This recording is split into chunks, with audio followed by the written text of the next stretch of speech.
2 hours after the interview, he's emailing me saying, under no circumstances are you to release this episode. This week on That Car Show, it's our pal Maurice Merrick.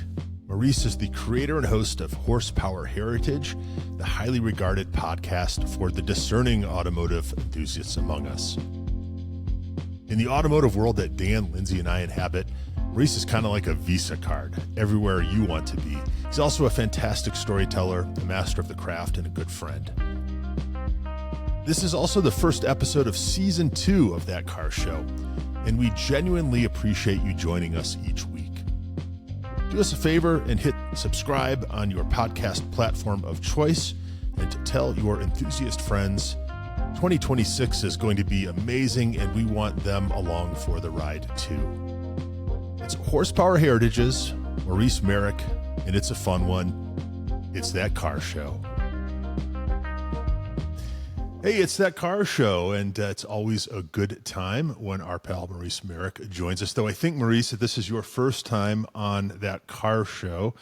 That's true. I do seem to recall a couple of podcast ghosts in the attic with the steering committee, rest in peace, in the road show.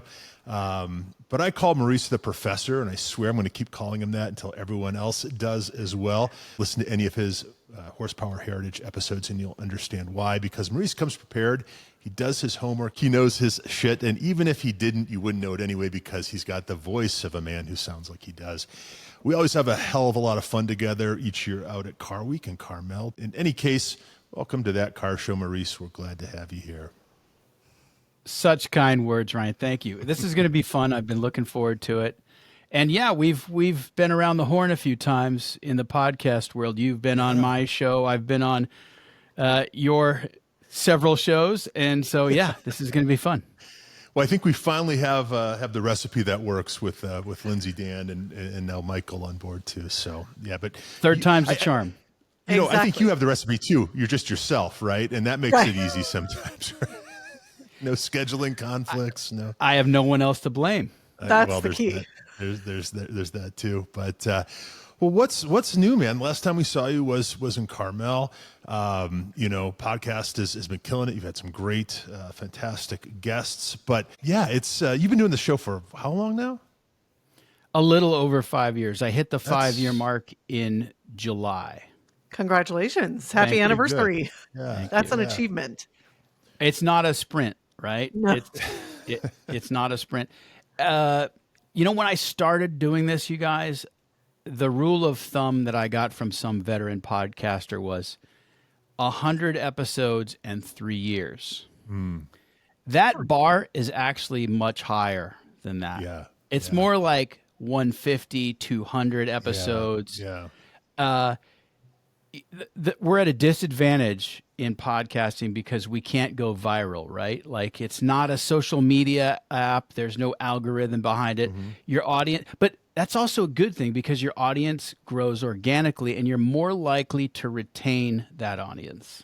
So That's true.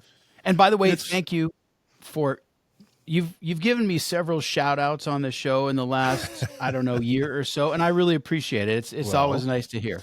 We're just testing you to see if you're actually listening, Maurice. That's all that is, right? And good news, you passed. Yeah. Well done. So 5 years. I mean, it's amazing how the landscape has changed. When we first started doing the steering committee, I think that was probably 4 years ago, almost 5 years ago now. There was a lot less competition for starters, right?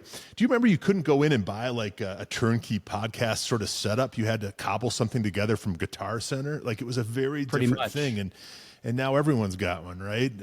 We thought everyone had one back then, but now everyone really does have one. But who stands out for you, in your 5 years? Because you've had some pretty impressive guests. Like, who really, who are your top three? Like, who are your go-tos?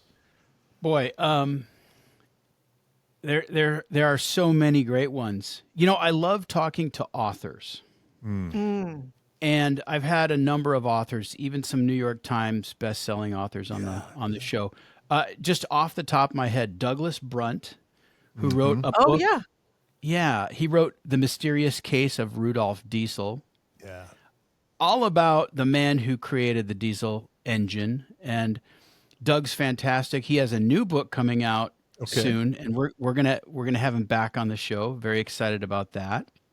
Of course, Emerson Fittipaldi stands out. Yeah. That was a live interview at the Quail. They hired me to conduct the fireside chat that year, so it was in front of 6,000 people at the Quail and on the big screens, and Right. I'm on the stage with Emo. I mean, that was I want to pretty come back awesome. to that, but yeah, Okay. Was that, All right. that was a great was that interview. 2023? Yeah, that sounds right. That was sounds when right. you did, because you did a couple of those, didn't you? The Well, chat, and you emceed the event?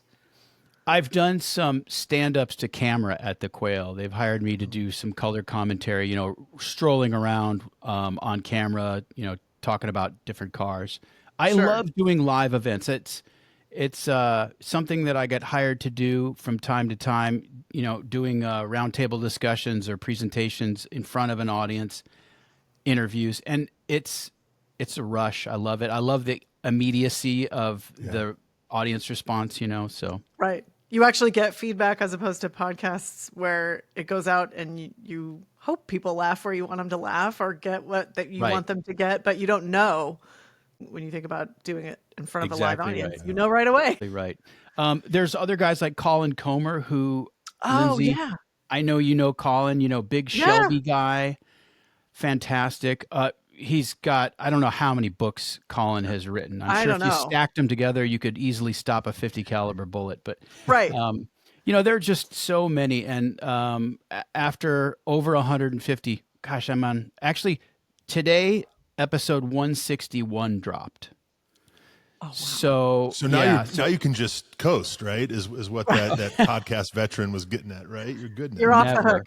Never. It's a hamster wheel, right? Yeah. It really But a good one. really That's is. so funny. Yeah. Very good. Yeah. I don't know that I've ever heard that third interview, but I know that I've heard the first two, the Emerson Fittipaldi episode, and then also is it Dennis? Doug Brunt. Douglas, I'm sorry. Yeah. Those two really stand out for me. And those were exceptional. It's, we've got the guys, the new book Ride, the silver screen cars, the Hollywood cars coming on next week. So any tips for having an author or two on? 'Cause I mean, you just have seem to know how read. to do it. You have to There you read go. cover to cover. There are times when I read a book twice before I interview the author, and I take a lot of notes, and I do a lot of highlighting in all those books. You'll be interested to know that this week's episode is with an author named Peter Grimsdale, who's been on the show before, another novelist, but he's on his third foray into nonfiction about automotive topics. I had him on a couple of years ago to talk about his book, Racing in the Dark, How the Bentley Boys Conquered Le Mans. Right. That's right. And Peter returns to Horsepower Heritage this week to talk about his new book, Super Veloce, How the Italian Car Industry Conquered the World. And it is a sweeping portrayal of everyone from Enzo Ferrari to Ferruccio Lamborghini, everyone in between. It's a terrific book. So that's the latest episode. And by the way, you had Robert Nagel on the show recently. We did. We did. Yeah. Whom Isn't I've he interviewed. He's terrific. Great guy. Yeah. Your Man. episode with him was one that I listened to prep for him being on our show. So thank you for the help. Yeah. Well, I have to tell you guys, you got a totally different interview than I did with him. And of course, I talked about primarily his work on the Ferrari biopic and a little bit of Ford v Ferrari. But you guys just did a completely different interview, and I really enjoyed it. So That's high praise. Thank you so for much. saying And that's the tricky part. Ryan and I had talked about that because he has been on a couple shows. Yeah. And that was in the back of my mind. I wanted to be prepared, obviously, but when I was listening, I was going, okay, we don't want to just repeat what he's already done, both for the sake of your podcast and our show and the audiences. So that's very kind of you. I'm glad that it worked. it's always the challenge, right? Because especially with guys who have a lot of exposure, Bruce Meyer comes to mind. Sure. He's done a ton of media. He's done your show. He's done my show. Yeah. So, yeah. But you're hard to follow, because I feel like so often your interviews are like the definitive car podcast interviews with some of these folks, and every once in a while we'll get one in there, but you set the bar high, but it was fun, getting a completely different thing out of him. And he was wonderful and a hell of a guy. So many great stories. An innovator with the tool, the camera biscuit thing. rig. The biscuit rig. I couldn't think of which horse that was. Yeah. Just a hell of a neat guy. And but how do you meet these people? How do you meet your guests? Are you just connected to everyone anymore, or and how do you know when it's the right guest for Horsepower Heritage? Yeah, partially it's a network that was already there. Partially it's the power of social media. It might be a press release that I get or a story I see in the news. For example, with Douglas Brunt, I saw that the diesel book was being released and I jumped right on it. And I guess the secret is you just ask. I mean, what's the worst they can say, right? So Yeah. We've said this before. Yeah. If you don't ask, you know the answer. That's and sometimes you don't get an answer. And it's one of those things, like at age 50, if I knew at age 15 what I knew now, I think at the top of that list would be just ask, right? Just ask. Otherwise you only get what comes to you. Right. And it's true. You're a good example of that, of course. I think we've all been there. We've probably all had a guest or two where we just didn't run that episode. Maybe we've said, we had technical difficulties or something. You have a couple of those in the archives that never made it to air, or we don't have to mention names, but. Well, I've got to tell you about one that was stillborn. So a guy contacted me on LinkedIn and he purported to represent, how do I put this? A car museum. And it was a museum that didn't really exist. It was sort of a grand plan. And I don't even know why I agreed to it at the time.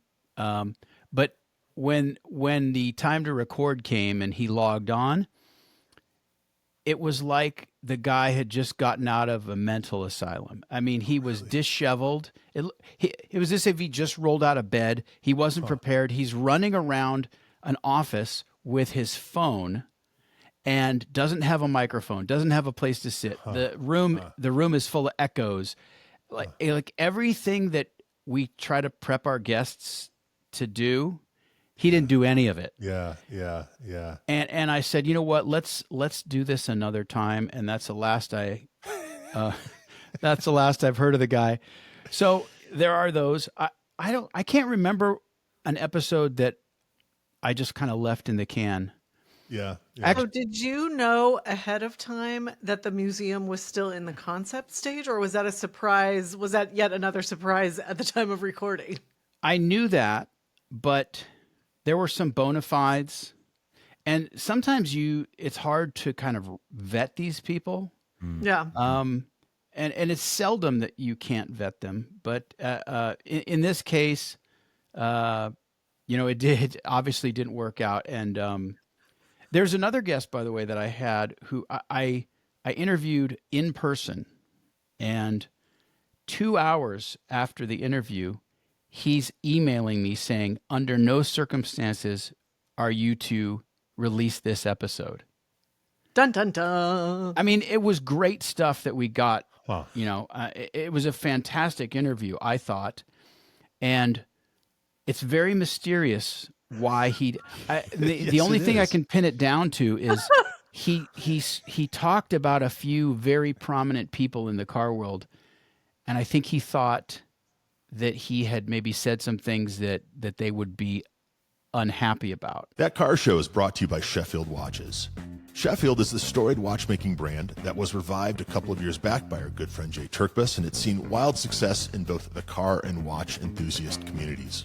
Sheffield offers a wide selection of watches, many inspired by the iconic designs of its 1960s dive models, most notably the one that Jay's parents gave him in 1970, which ignited his lifelong passion for watches.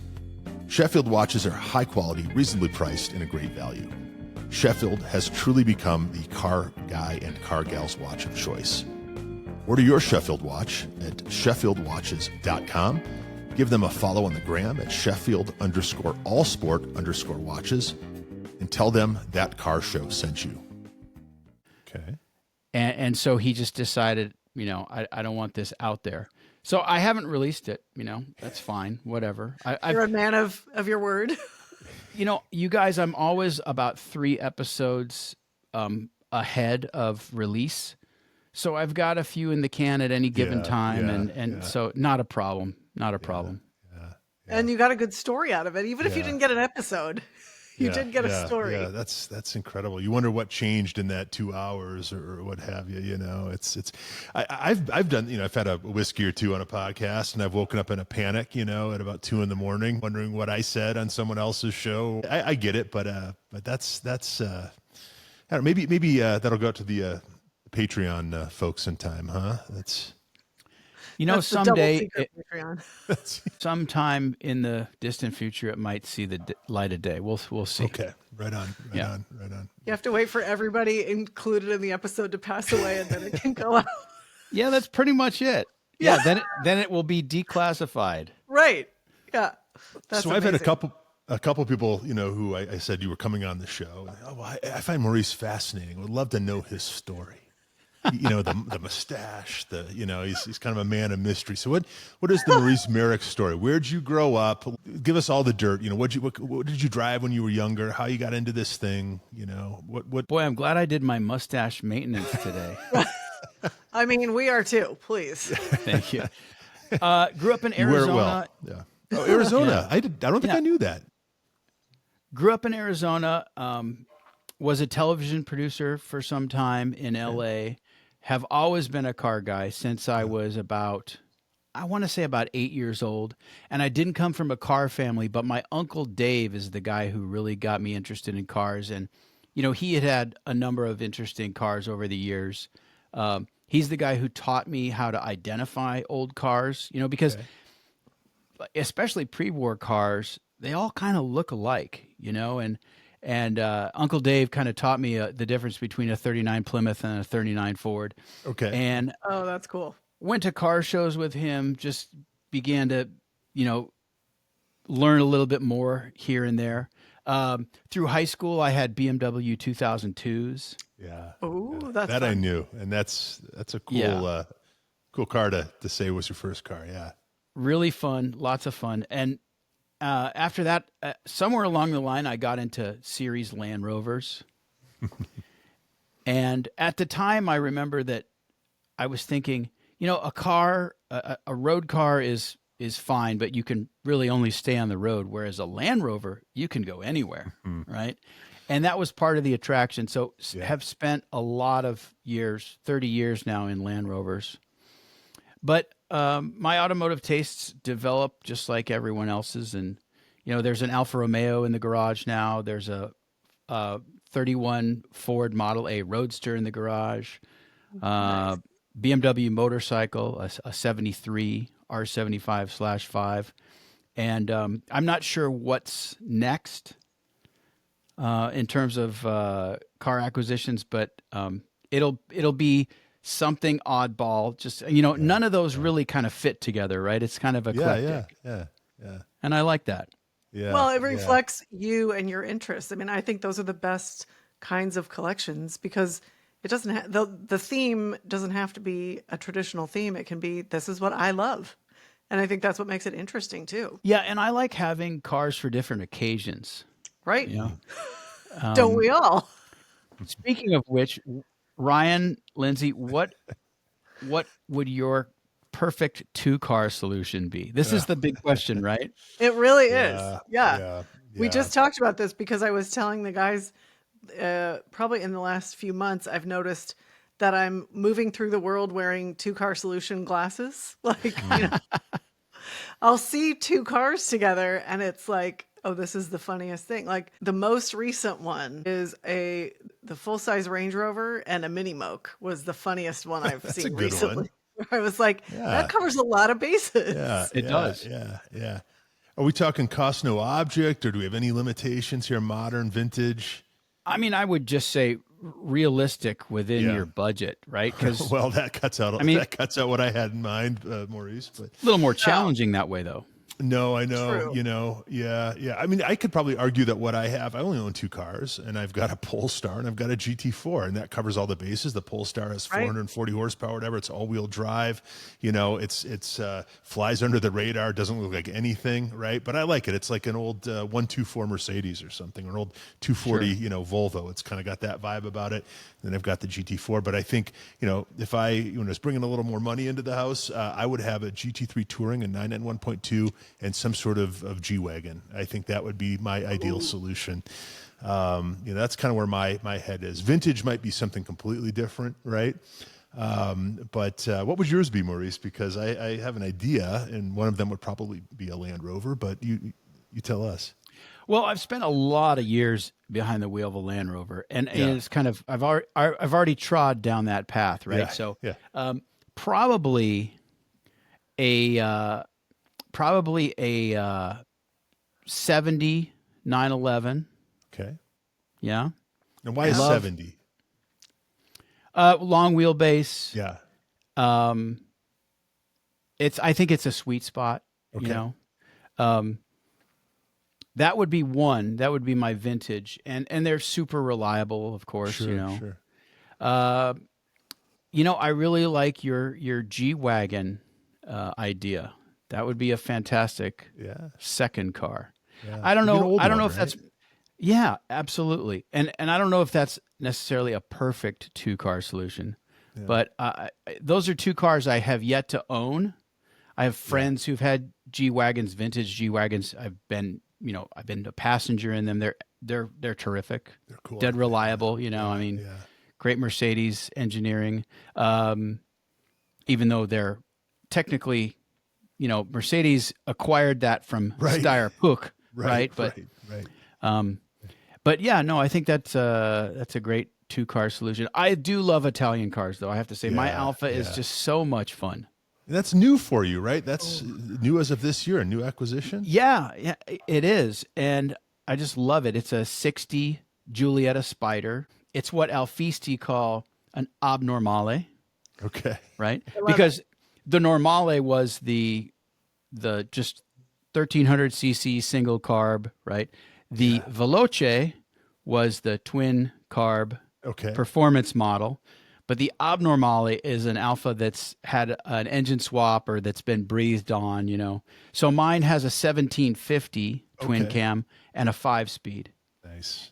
The previous owner set it up for touring, and it's perfect for that. And that's one of the reasons I wanted it. And it's been terrific. You kind of wear the car. It's tiny. The steering's really light, but great handling. Just the chassis has great manners, and it loves to rev. Alphas are known for that, and it's a lot of fun. That's pretty So it's fun. set up for touring. So are you going to take it touring and do some rallies in this thing? That's the plan. Long term, Ryan, is I want to do some vintage touring in that car. And I've done vintage touring before. But it's a great way to get the most, I think, out of the car. I mean, cars and coffee is fun, right? Or just kind of cruising on your own for the morning is fun. But when you get mixed in with other vintage cars, on a multi-day excursion, it's just a different experience. That's We're true. going to get you on the Grand in time, right? And Lindsey, too. We just had Nate Lander from the Classic Center, Mercedes-Benz Classic Center, who I think you know.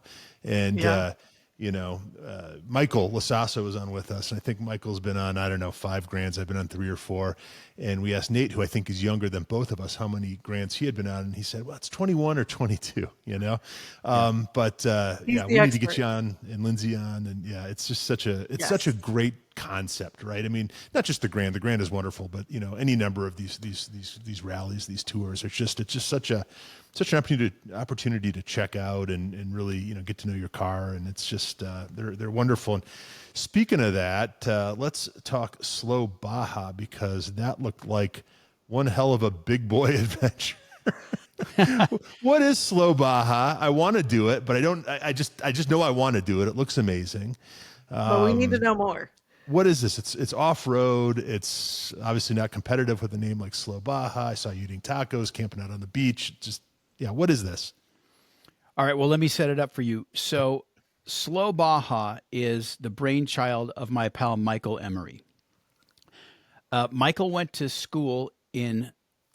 college in San Diego Okay. and spent a whole lot of time in Baja during college, and Baja's never really left Michael. Sure. Right? Yeah. Michael may leave Baja once in a while, but it doesn't leave him. Yeah. He's an interesting guy. He was a professional photographer for many years. He was the official photographer for the governor of California for a Oh my time. God. Michael was one of the original employees at Bring a Trailer way back when. Okay. Wow. Yes. And but in recent years, Michael started a podcast called Slow Baja to kind of share his enthusiasm with the wider world. So he does interviews with people from Baja, people who do interesting things in Baja. He talks about stuff that goes on in Baja, everything from wildlife conservation to people who are, running little guest ranches or wineries. So it's a travelogue, but it's also a car podcast from time to time because, of course, he talks about Baja racing and things of that nature. So Michael came on my show, I want to say about 5 years ago now. I think he came on in year one, and we've been friends ever since. So he runs these Slow Baja expeditions, I think twice a year, once in the fall and once in the spring, or maybe once in the fall and once in the winter. But in any event, it's a vintage tour for the most part. He's pretty lenient on having a little bit newer vehicles join us from time to time. Anyway, this was my second trip down there with him and the group, and I mean, what an amazing bunch of people. His trips attract a certain kind of person, a person who's self-reliant, well-adjusted, gets along with others, plays well, and is just kind of up for whatever and can roll with the punches. So it's a great group. So, That I mean, sounds what is awesome. it like? How long does it go? What did you drive? What does one expect to encounter along the way? That Car Show is proud to partner with Drake Motorcars. Drake Motorcars is Denver's premier destination for exactly the kinds of vehicles that we like here at That Car Show. Think Velocity Broncos, Audi RS6s, Acura NSXs, and air-cooled Porsches. You can see their complete and constantly changing inventory at DrakeMotorcars.com and check out their amazing online reviews from all across the country. But our friends at Drake need your specialty car too. A sign of a good business is when there are more customers than inventory. So reach out to Drake too if you've got a great enthusiast car that just doesn't get driven like it used to. Find out more at DrakeMotorcars.com and let them know you heard about them on That Car Show. Well, for people who may not be familiar with Baja California, so, a little bit of history. The Spanish called the state of California Alta California, right? The upper California. Baja California is lower California. And then the farthermost southern state in Baja is Baja Sur. So that's kind of the historical background. But since Baja is this massive peninsula, by definition, it's separated from the mainland. It's isolated. Mm-hmm. It doesn't get the attention that mainland Mexico gets. In other words, like, infrastructure and economic development, those things are all lacking in Baja. It's a situation where Baja is very dependent on tourism and primarily Americans, and there are a lot of expatriates who live there, a lot of retirees from Canada and the US. I mean, you'll see British Columbia license plates driving through the middle of nowhere. That's so funny. So the trip is 6 days. It's on and off road. We're on the highways to get to the day's destination. Okay. But there's a lot of off-roading, a lot of beach runs. That's so fun. Yeah. Oh, it's wonderful. And, we go up in the mountains. We visit, one of the first night we stay at a guest ranch that is absolutely wonderful. It's in this little valley. The owner, Raul, is an amazing host. He's been there 29 years, and it's kind of a dude ranch. You know, there's horseback riding and all sorts of other activities for his main guests, but you know, he hosts this huge group of 4x4s, and we all camp out, and the food is tremendous. You know, goat cooked over an open fire. It's fantastic. So I authentic. mean, it's hard to go wrong over an open fire, right? Absolutely. Huh. And, you know, Michael's got everything planned down to the last detail. He has so many connections in Baja, and you know, every day he's got a group of locals that are looking after us in some way. All of the meals are planned, and you know, you don't have to crack your cooler if you don't want to. Yeah. So it's really well planned and executed, and no 2 days are alike. You know, the scenery changes. We go from again, like sea level up to snow elevation in the mountains. Really? Which Yeah, a lot of people don't think about No, having, like Baja even having that. right. I wouldn't know that. Right. Rancho La Concepcion is the place I'm referring to, and it's up in the mountains, and there's 100-year-old apple orchard there. Really? Oh my gosh. So there's all these little magical things you just don't expect in this desert environment, and like I said, in a place that has, you know, lacking infrastructure and not a whole lot of development, especially inland, right? Okay. So yeah, it's a wonderful trip, and like I said, I can't say enough about the people that go. Yeah, it sounds amazing. So I was listening to your episode in preparation for having you on, the episode about Slow Baja, and I noticed you talked to Ilana Scher, was one of the people who was on this year's trip, and she's become a good friend, and we run into each other at Car Week, if not throughout the year. But it sounded, I think this was her first year going. Is that correct? Ilana's been to Baja many times. I think this might have been her first Slow Baja trip. Yeah. And of course, she was writing an article for Car and Driver, and she brought along Ineos Grenadier Quartermaster, Nice. which I right. got an opportunity to drive. Great vehicle. Yeah. And the other special occasion this particular trip was that it was the 50th anniversary of Sal Fish's ownership of the Baja races, right? So, Okay. so the Baja 1000 kind of, the first few years were a little bit creaky. The Mexican government at one point wanted to take control of it, and then they just couldn't manage it. And Sal ended up buying basically the concession for it and ran it for 50 years. The guy's a Baja legend. He's, I think, 83 years old, and he was along with us on the trip. Oh, amazing. As well as Kurt Leduc, who's a veteran Baja racer. Well, and you spoke with Sal on the episode, correct? Yes. And I loved his portion. It was so, I mean, it was just so charming and informative. And I was like, I just want to hang out with this guy and hear all his stories. well, you know, I recorded that episode a little bit each day along the way. Okay.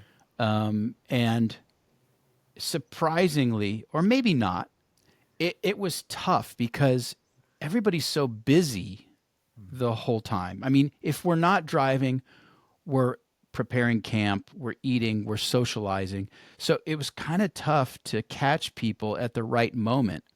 But I managed to do that. And the portion of the show, the portion of the episode that was with Sal and Kurt and Michael was recorded on the beach on the Sea of Cortez at a restaurant at our campsite. So we were out on the patio having some tequila, and I just, you know, pressed record and let it rip, and it was so much fun. Yeah, Well, those you are found best the magic ones. moment. Yeah. It was so good. I mean, those guys never run out of stories about their experiences down there. You know, they've between Kurt and Sal, I think they have 100 years of Baja tales, you know, to choose from. So Yeah. You're like, all right, we could do a whole podcast just with you guys. absolutely. No problem at all. Yeah. Yeah. I think we all sort of crave that kind of adventure, right? We just get so little of that in our lives anymore. Like, there's probably no cell service for starters, right? Well, that's a good thing about Baja. I mean, a lot of people that are listening to this right now will have been there. There's probably a lot of Baja veterans, more than you might imagine. And it's not like we're blazing new trails.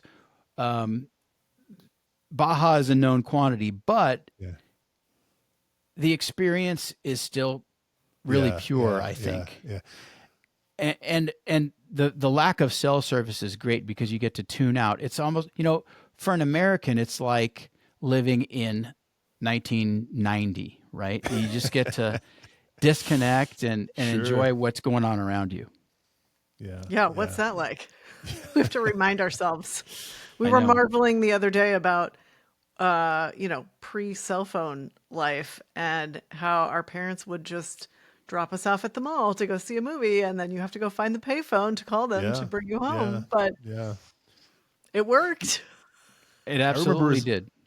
I remember as a kid looking forward to picking my dad up from the airport, right? Because I could go to those phone banks and go to each little coin, whatever return thing, and see if there was a quarter, and inevitably I'd find one or two, and feel like a king. Lucky. But it's amazing how much things have changed. It is. There's little those little pleasures, our kids will not know. Yeah, we have to figure out a way to recreate that somehow or build that in. I remember going to the arcade and, with maybe $10 and just dropping quarter after quarter into Galaga or Spy Hunter or whatever, And I'm kind of dating myself, but ultimately, yes, we were playing video games, but it was a really social activity. Your friends would be around you watching you, try to get the high score. And it was fun. And when we were out of quarters, we would leave the arcade and kick around and, get into all kinds of trouble. So, As you should at that age, right? Yeah. Well, you mentioned a couple of them, but what's in your garage these days? You've still got the Land Rovers, right?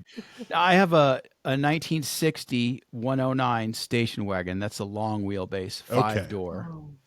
I've had that since 2008, and it's done thousands of miles off road. And, I would throw the whole family in that thing and think nothing of driving 500 miles in a day to get to where we were going to off-road and camp. I also have a 1968 short wheelbase Series 2A, which is really it's literally a basket case, guys. It's in boxes, and the chassis is leaning up against the wall in the backyard. Well, kind of out of sight, at least. Sure. It's a little bit like Sanford and Son in my side yard. Okay, there's a bunch of Land Rover parts, and then I have a '53 Series 1. So that's pretty early production. Land Rover started in '48. Wow. So okay. And that is it's a project that is going in fits and starts, but I'm determined to finish it in the next 12 to 18 months to 24 months to 36 months. Yeah. That's a reasonable timeline. Anybody with project cars knows that. Yeah, absolutely. Yeah. Well, and you and I had the very unique experience during Car Week this last year of getting to ride with the Land Rover team in the Defender. They had 5 or 6 Defenders in the Tour de Pebble. Yes. And so up Highway 1 and back down, obviously. And that was just magical. It was. And we were in a Camel Trophy Defender. Right. I think it was the last one that had done that's cool. Like the last Camel Trophy. Yeah. Yeah. And I should probably correct myself and say a Camel Trophy 110, because I don't think it was technically called the Defender at that point. And some Land Rover anorak out there is screaming that I made that mistake. So I will correct myself. Yeah, that's a good quote. I would have said Defender 110 with the Camel Trophy, but. And the driver was Scott from the founder of Overland Journal. Great guy. Scott Brady. Yeah. He was amazing. And Jeff Ahuden.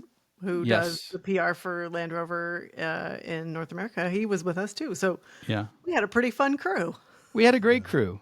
Yeah. And we didn't And break down.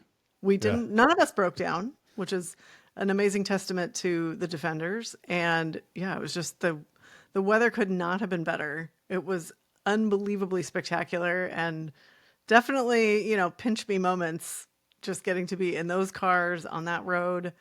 Well, and with the rest of the cars that did the tour, I think we all kept commenting, you don't often get to see, especially some of the pre-war stuff. And I think that tulip wood car that won, I think that was on the tour. You know, getting to see one of those cars driving is amazing, but getting to see all of those together on the road and to be part of it was just unreal. And of course, Land Rover's the only way to go. Well, we got a whole lot of cheers along the way, Yeah. Oh my gosh. especially the kids loved that thing, Yeah. Yes. So, and the crowd along the way is a great aspect of the tour because the natural beauty is of course wonderful. Sure. And there are a lot of, people with classic cars or hobby cars parked along the way. Right. But then when you get sort of to the end of the tour, the turnaround point, Yeah. and there's hundreds of people, and suddenly you're kind of in a parade, right? 'Cause You are the parade. Yeah. yeah. So that was really fun. I was trying to think of how to describe it to somebody because you're up in the mountains a bit in terms of the scenery, and you've gone on a windy road, obviously along the coast. But for anybody that's been to Good Vibes, it was like a big, big, big Good Vibes day, times 4 when you get to the end, just the crowd and the energy and the enthusiasm. And I think a parade is a great way to describe it because people cheer nonstop as you drive through. It was so much fun. Yeah. Yeah, it was wonderful. How many years Loved have it. you gone to Car Week, Maurice? Since I want to say 2018, Okay. So not that long. not that long. Yeah. I put it off for many years. It was, and I don't know what it was, Ryan, that made me put it off. It's just one of those things in life. You're busy with family and Sure. kids and kids sports and car projects of your own and whatever have you. And it was kind of one of those things where I thought, well, I'll get a group of friends together and go at some point. Yeah. And now I can't stay away. Yeah. No. That's the problem. It gets under your skin. Yeah. Yeah. We heard all this talk this year about, it's jump the shark, it's the end of Car Week because we know it. And I had a great time. This was only my second year, but I don't know what I was missing. It seemed pretty wonderful to me. Maybe for a local in Carmel, it gets a little, tedious after a day or two, and imagine it does. But yeah, I can't imagine not going moving forward, right? It's such a touchstone or whatever for those of us who do what we do, and I'd feel out of the loop if I missed it. It's just. But have you noticed any changes in the 7 years or whatever that you've gone? I mean, it's definitely more crowded. Yeah. Prices have gone up, particularly for accommodations. Yeah. And it's become more and more commercialized every year for sure. Yeah. I think social media has had a greater impact than any other single factor Yeah. Yeah. because it attracts people who just want to, put stuff on their TikTok or Instagram or what have you. And they're less about the experiences of Car Week and more about capturing content for their platforms. Sure. So that's a big change. Supercars have kind of taken over the street scene. I think that's fair to say. And just, traffic in general it has been impacted a lot. I would say the core events are still kind of true to what their intent has always been. If you go to Laguna Seca and you want to see the historic racing, I mean, you could just do that. Yeah. Do nothing else. Yeah, And have a fantastic week. Yeah. Right. Yeah. Speaking of that, I'll never forget the first year I went. So 24 rather. I show up to Laguna. This was the year that some of us ended up doing some commentary, which was amazing, but also terrifying in the moment. But I'm walking in, I guess, to the pits, and I see you pop out of a car. You are the riding mechanic to remind me of the car. It was like a 30s. That's What my was pal. that? That's my pal Bobby Green, Old Crow Right. Speed Shop. Yes. And Bobby is a huge collector and historian and preservationist, and that's his 1920 Duesenberg racer. Okay. Yeah. That's amazing. But to see Maurice pop out of that, like it was like, no big thing, You're like, this makes, but that makes perfect Come on, sense. this guy's where pretty else? Of course he's popping Yeah, out of one of those. yeah, Well, of course. and to throw back to our Trent Abbott episode, Bobby Green is a charter member of the PT Cruiser Spotters Anonymous Club. So Boom. I love the callback. I love that. Didn't even put two and two together, but I can't say enough about Bobby. I mean, Yeah. he's a guy you need to have on the show. yeah, would love to. And it's going to be historic, Yeah. but you will have no end of fun with Bobby. In fact, I was just at his place this morning. Yeah.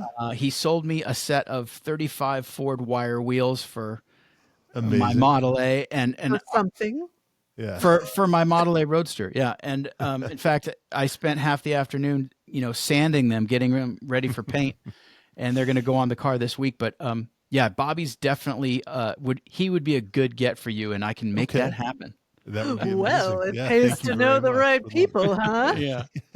I remember him because I used to watch American Pickers, and if I recall, he was a regular on American Pickers, and I was again thought this is a pretty cool dude. Yeah, Got it figured out. he and Mike are tight. They're good friends. And I've spent a little bit of time with Mike, and he's a wonderful guy. He is exactly who you see on television. That's by the great. way. That's great. Yeah. That's great. Well, I feel a little bad because he's from Iowa, and I just wrote an article for Autoblog where I really dumped on Iowa, and I kind of feel bad. I don't know, Lindsay, did you read that? Well, in fact, I dumped on the Iowa drivers, and that was okay. But look, I was going to say, Claire I remember an Iowa mention, but it was, so go on.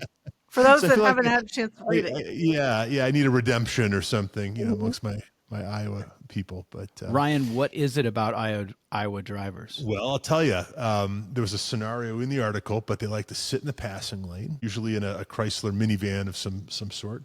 And then they get upset when, after waiting patiently, you go to pass them in the right. And I think I call it a combination of sort of indignant self-righteousness and just sort of lack of situational awareness, right? And it's just Which is not a fantastic intersection to be at. No, and every time we drive from Colorado to Minnesota or Wisconsin or what have you to visit family, we inevitably have to go through Iowa. And, of course, after driving through Nebraska, it's beautiful, but the people just are the worst drivers in the country. And I'll go to my grave, Asking them stating to that, let you by. Yeah. So Probably combined with a Methodist resolve to stay the course. I am not there you go. moving. That's what it is. They're just yes. They're I like that. But one thing I would like to say is I would like to change my answer for the 2-car solution. Oh, okay. I would like a modern Land Rover Defender. Here's my 2 cars that I think would be very fun. It would cover a lot of ground, literally and figuratively, because as we've established, the Defender does so well on and off the road. So I'm taking the budget consideration out of it, and I would like a Land Rover Defender Octa and a 2018 Ford GT350R Mustang. Wow. Okay. There you go. Not a dark horse. No. Okay. All right. Very good. Well, I haven't driven one yet, which maybe if I drove one, I might change my answer, but Yeah. it did such a good job with the R, and you could take it on the track, but it's still really fun on the street. Yeah. And the Defender you could take off-road, and it's lovely to drive on the street as well. Yeah. So I feel like that covers a lot of bases. No, those are good. That's a good 2-car solution. And by the way, I have to tell you, I rode with Robert Nagel in his Mustang. Oh, in his Dark Horse? Yeah. And you guys, I think touched on that a We little bit. did. We did. Yeah. And he Yeah. said it's like a one of one because of the options that he ordered Yeah. together. Yes, Yeah. exactly. Sounds like a really interesting car. It's an awesome car. And I mean, to be in the passenger seat with Robert Nagel, The man. Yeah. right, in that car, like, some people you get a little bit nervous, right, as a passenger. Nah, not that guy. That guy is nails. He's Yeah, so good amazing. behind the wheel. Yeah. And he definitely put his foot in it, a few times. Yeah, It was fun. yeah. And I'm going to change my 2-car solution since you're Okay. doing it too. Okay. Perfect. All right. Guys, I think my perfect 2-car solution would be like a 1970 Porsche 911. I love the long hood cars. I like the long wheelbase. Less of a fan of the impact bumper cars. Yeah. They're a little bit more refined, by 1970, and really reliable. And then the second car would probably be like a 69 bump side Ford Highboy, 4x4. Okay. There you yeah. go. I mean, again, like simple, Sure. good Ford engineering. I love the look of the bump sides. They're just great trucks. And big motor meats on it. That'd be nice. perfect. I love it. Maurice, is Ryan, there anything would you like new to revise that it? yeah, no, I'm sticking with my You're GT3 happy? Touring and my Geländewagen. I think that's about as good as I'm going to get. Is there anything new that interests you, Maurice? Like anything that's new out there that you'd want in your garage? Because I definitely feel like you have a slant toward the the vintage stuff. I do. I'm pretty blasé about new cars. I got to be Yeah. honest. There's some interesting stuff out there, but none of it is in my price range. I know that people are raving about that 3-cylinder turbo Corolla. Anybody Okay. we know? Yeah, right. Yeah, Mr. Lieberman. Well, and Ryan. That's right. Ryan Well, I has thought I sung broke its the praises. thing, so I'm just glad that I Yeah. haven't had a call from Toyota Yeah. over the last couple of weeks. Following up with an invoice, but yeah. Right. I was a BMW fan for so many years, and I think Yeah. they've completely lost the plot. Oh, 100%. So what was the last one that you loved? Like Like- latest model. Like 2016. And I'll Yeah. tell you one of the Oh. big reasons why: analog instrumentation. Yes. I hate digital I'm instrumentation. with you. Get rid of it. We don't need it. Yeah. I like the So new that was a M2, lot more modern. but- That was a lot more modern than I thought you were going to choose, actually. Yeah. Well, here's what I think happened, you guys. This whole push toward EVs and the supposed demise of the internal combustion engine, that was all political nonsense. It was a bunch of pressure groups pushing for it. And, I'm not, anti-environment, but I think it was hysteria, and it was also people trying to cash in. Yeah. And there's a lot of political elements out there who are trying to answer to a constituency that is just not being realistic about Sure. about how the world gets around, and it's Sure. with ICE engines, and it will be for the foreseeable future. And by the way, as long as I'm on my soapbox, Lindsey, you've been in California long enough to know, although you're no longer a California resident, Well, but sort of, right? technically, yeah. Yeah. But having grown up here, what Yeah. the smog was like at one time. I remember. I was thinking about this. Yes, as a kid, we had the air quality warnings, and you couldn't see downtown LA, on and on, etc. Yes, please continue. And I think we're all old enough to remember idling at a traffic light with our parents and smelling the exhaust, right? Because you had your windows down because most of us weren't running AC, right? Or Well, and a lot of us were in the rear-facing third row of the station wagon where the Yes. exhaust came right in directly. yes. Yes. And now we know what's wrong with me. Anyway, go on. Well, so if you think about those days and you think about how far we've come, and you can pull up to a traffic light and never smell a whiff of exhaust now. Yeah. And so the technology has progressed so far. Engines are very clean burning, very efficient now. They're incredibly reliable. I mean, think about we're going 15,000 miles between oil changes. Yeah. I mean, on paper, I don't do that, but My point You would is, never. right. My point is, we've come a long way. There's no way that we need to abandon that at this point. And I don't think one size fits all is a good formula for anything, let alone cars. So getting back to where we were, the EV push really messed up the marketplace and manufacturers are now having to scramble to go back to internal combustion. In fact, I can't remember who it was, but I think it's Jaguar. Jaguar had nothing on the table for internal combustion. They've fully committed to EV. They have no engines in the development pipeline, and they're stuck with EV. So what's going to happen there? I mean, I think the design chief for Jaguar Land Rover just got let go. That. Yeah. Yeah. And I don't know why, but it has to. I can imagine it's partially because of a lot of the backlash, and they're just panicking at this point at JLR, thinking, "What are we going to do? Well, we got to hang this on somebody. It might as well be him." Yeah. So Yeah. The term sacrificial lamb was thrown around yesterday when the news came out. Yeah. Yeah. Well, thank God for Land Rover, right? Kind of keeping the boat afloat, and to go back to EVs, for the record, I have an EV because they were artificially subsidized and they were giving them away.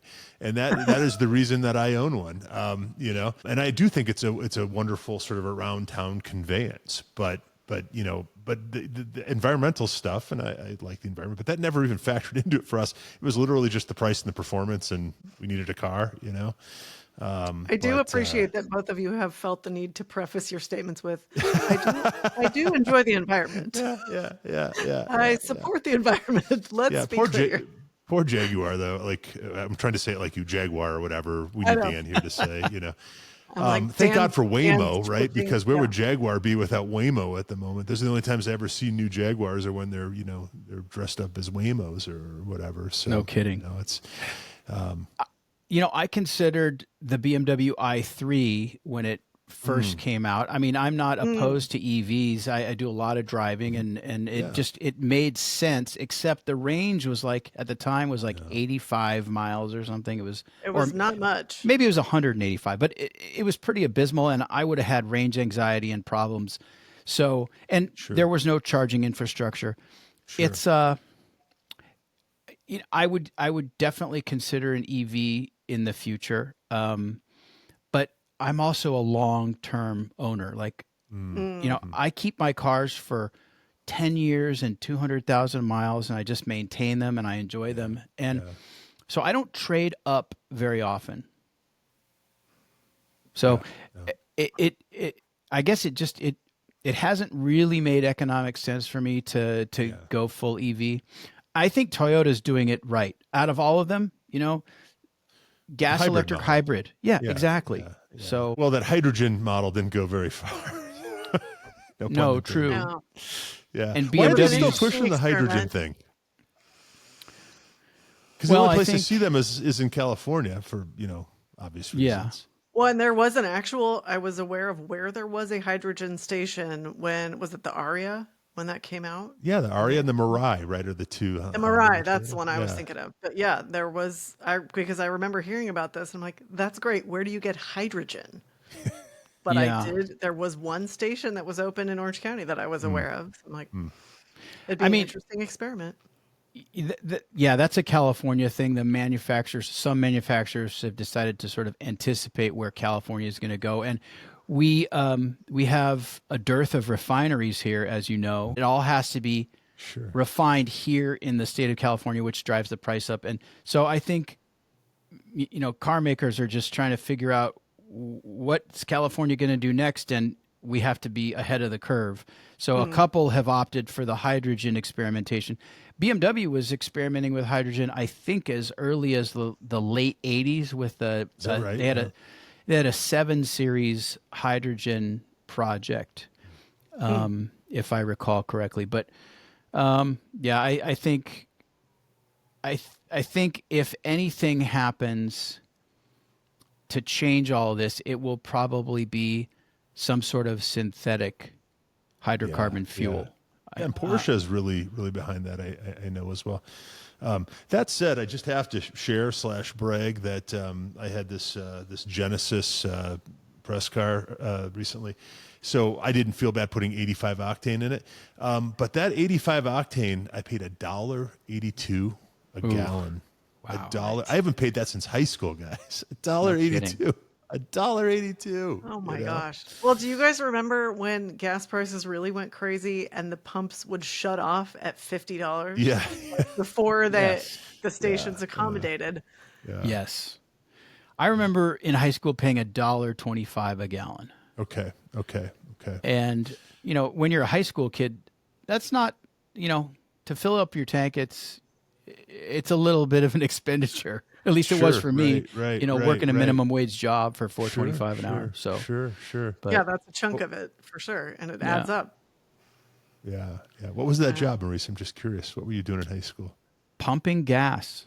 Oh, ironically enough. So you could just sneak in a little freebie, at the end of the day, or Never. Okay. Nope. I was on the full service island at the Chevron, and most of my money was made in tips. Believe it or not. I mean, I was going to ask, if you got tips. Got good tips. Got $5 here, $20 here. Occasionally somebody would give me a $50 bill or even Really? a $100 bill in one case. Really? Yeah. Whoa. So, and then that guy would come in and not tip, for the next 5 fill-ups. But that's okay. We're good, right? Yeah. We're Right. good. We're good. It's like, So this counts for the next 6 weeks. Right. Change the subject a little bit. We haven't talked about your YouTube channel, and I know that your YouTube channel is really taking off. I have some questions because all I hear from people, Matt Fair and all that, is how difficult YouTube has become. He said he had an episode that did 75,000 views, and he got a check, I think, for $300 or something. So, what's the state of YouTube and automotive YouTube, and and how are you making it work? I try not to think too hard about it, Ryan. That's the secret. Yeah, I just read this week that the algorithm is now favoring recency. Okay. So newer videos are getting pushed harder. I could tell you what has done well on my channel, which is turning wrenches, those kind of videos. Okay. That does well. My interview with Robert Nagel did extremely well, but that was just based on my strategy, which was to release that the day before the Ferrari biopic opened. So I rode that wave. Right. Yeah. I'll be honest and say the podcast episodes, including the ones where I do a sit-down video interview version for YouTube, do not do nearly as well as my other videos. And I think that's a function of just not being big enough. Of course, guys like, the perennial example, right, is Joe Rogan. He can pull, millions and millions of views, or even, other guys who do interviews can do huge views with sit downs. I'm not there. That's okay. Like I said, I try not to think too hard about it. I just do what I like. If something hits, that's great. I'm making some money off of YouTube. It's certainly not going to, fill my garage with the cars that I would love to own, but that's okay. Slow and steady wins the race, or at least comes in second. I'll be happy with second. Yeah. It's still a good place to be, right? Yeah. In this context.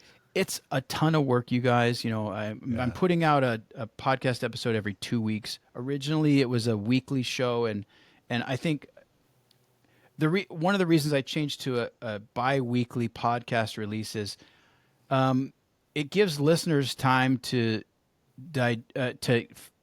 listen to the episode, digest the episode, and then in another 2 weeks I'll see you again. And because we're all busy, right? And people might not necessarily have time to.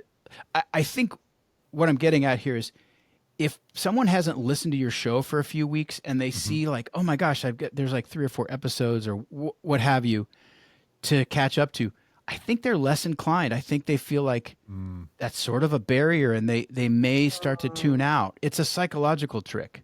Sure. I'm already behind. I can't, and I'll never catch up. That kind of thing, which is weird, right? But it's, people are There's weird. not going to be a test, and we're happy to have you Yeah. here. Yeah. But it is kind of like a perceived value thing, right? If we were putting on a show every day, it wouldn't seem too special, right? But if you're doing twice a month or whatever, Lindsey, maybe that's what we need to do. This one a week thing is is kind of burning me out. But you guys are doing a different animal. Well, Like, yeah, you're topical, and you've got an ensemble cast, so Right.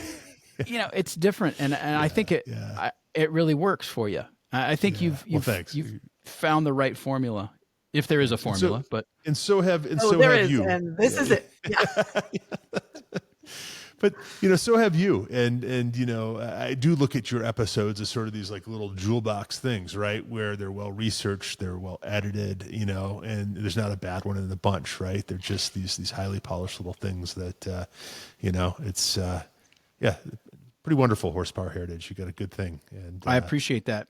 And by the way, speaking of YouTube and speaking of Baja, I shot a ton of video on that trip, and it's in the editing bay, and it's I've got multiple videos that I'm working on at any given time, so it's in the queue. But if people are interested in seeing what we were talking about tonight, subscribe to Horsepower Heritage on YouTube, and the Slow Baja episode will be coming up pretty soon, so something to look forward to. Yeah. I look forward to seeing it. Yeah, as well, of course. So what's next for you? What's in the hopper? Like what's your next big event? What are you looking forward to? I haven't had time to sit down and look at the event calendar for 2026. Obviously there are certain events we all want to hit. I do want to go to the Chattanooga Motoring Festival this year. It's all antique racing cars and things like that. Cool. And they have right up your alley. Yeah, I haven't been to that one yet.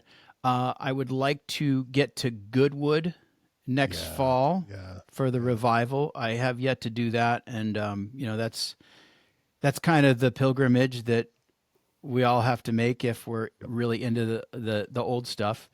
That is a must do. I mean, you talk about going to Car Week and now you can't not go. That was the only problem that I had when I went to the revival within maybe an hour we were walking around, and in my head I went, well, this is how am I going to not do this every year? It's just so spectacular. And in terms of upcoming guests, Christopher Runge will be on the show. Oh, right on. In the near future. Interesting. Yeah. Chris and I, got to know each other a little bit during Car Week this year. And the first time I saw one of his builds was, I think, about 2018 or so in Santa Barbara at a Cars and Coffee, and I couldn't take my eyes off the thing. And he has refined every build so much since then. And now he's just, the stuff he's doing is so incredibly elegant. So Chris is going to come on the show. Rob Ida, who is a wonderful hot rodder and fabricator out of New Jersey, will be on the show in 2026, which is not that far away from us now. So which is wild. Yeah, absolutely. And I love talking to racing drivers, so there will be certainly some racing drivers coming on the show in the near future. So I try to mix it up and keep people guessing. And so who's your dream get? My dream get. Well, they're all dead, Ryan. So, settling for someone who's still alive. I would love to interview Gordon Murray. Yeah. Gordon is definitely up there. I'm going to have Jay Leno on the show at some point in the near future. I spent some time here and there with Jay. I've been to the garage. Fantastic guy. And, he's, of course, super busy, but he always seems to make time. And that's something that I haven't contacted him about yet, but I want to do that. Again, you kind of got me on the spot for dream guests, and I'm really kind of serious when I say that they're no longer with us, because that's just so who, now you have me curious. If that was not a constraint, who would you love to have? I would love to have interviewed Carroll Shelby. I knew you were going to say that. Yeah. Would love to have interviewed Johnny Agnelli, who was the chairman of Fiat. Mm-hmm. Yes. Sure. And, he was the guy that made the deal with Enzo to essentially take the Ferrari road cars under the Fiat umbrella. Right. And he left Enzo with the racing division. But beyond that, Agnelli is just a fascinating character. Yeah. I would, going way back, and none of your listeners will know this name, would love to have interviewed Harry Miller. Oh, And sure. who is Harry Yeah. Miller? Harry Miller was a guy from, I think, Kenosha, Wisconsin, That sounds right. who worked for Ransom Olds of Oldsmobile Okay. in the very early days, like 1903, 1904. Mm-hmm. And then Miller was kind of a natural engineer. He designed some very elegant carburetors in the teens and 20s and made a fortune from his carburetors, licensing them and then, kind of selling them, selling the design. And then he started building these incredible racing engines with, you've heard the name Offenhauser. Sure. Yeah. So Offenhauser was one of his guys, and Okay. a guy named Leo Goosen, who was his chief engineer. And those three guys, Goosen, Offenhauser, and Miller, had these incredible racing engines. So the Offie engine, which after Miller kind of had passed from the scene, Offenhauser took that engine and went to Indy with it, and it was the dominant engine at Indy until, gosh, I think the mid 80s, because it's a monoblock. Wow. It's a monoblock, so the head does not come off the engine, so they can run extremely high compression, forced induction, four-cylinder engine, just a magical piece of machinery. And so, but Miller is a really interesting character. He's kind of like part Frank Lloyd Wright, part Howard Hughes. Really kind of a mysterious character in a lot of ways, and I would love to have sat down with him. Sure.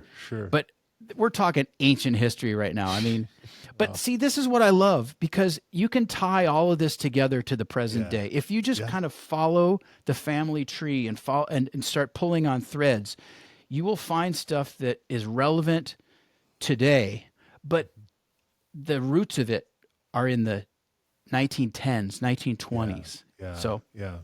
Right. And the decisions that people were making then and the innovations and the direction, they shaped automotive. And like you said, the threads are there. And even today, So the influence. I think that's a and great there's no, answer, Maurice.